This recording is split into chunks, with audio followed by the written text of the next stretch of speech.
আমার বলতে কি আছে বলেন? জন্ম দিয়েছে আরেকজন, শিক্ষা দিয়েছে আরেকজন, চাকরি দিয়েছে আরেকজন, চলতে শিখিয়েছে আরেকজন, বলতে শিখিয়েছে আরেকজন, মরার পরে কাফন পরাবে আরেকজন,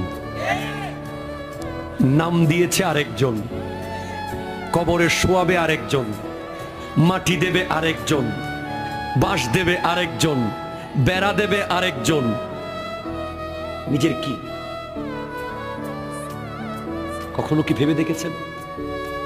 আল্লামা তৈয়ব শাহ কিবলা রহমতুল্লাহ আলাইহ একজন যুগশ্রেষ্ঠ বলি, তিনি বলতেন, কারো দিকে যখন তুমি একটা আঙ্গুল দেখাবে তখন মনে রাখবে তিনটা আঙ্গুল তোমার দিকে আছে। আমরা আরেকজনের ব্যাপার নিয়ে আরেক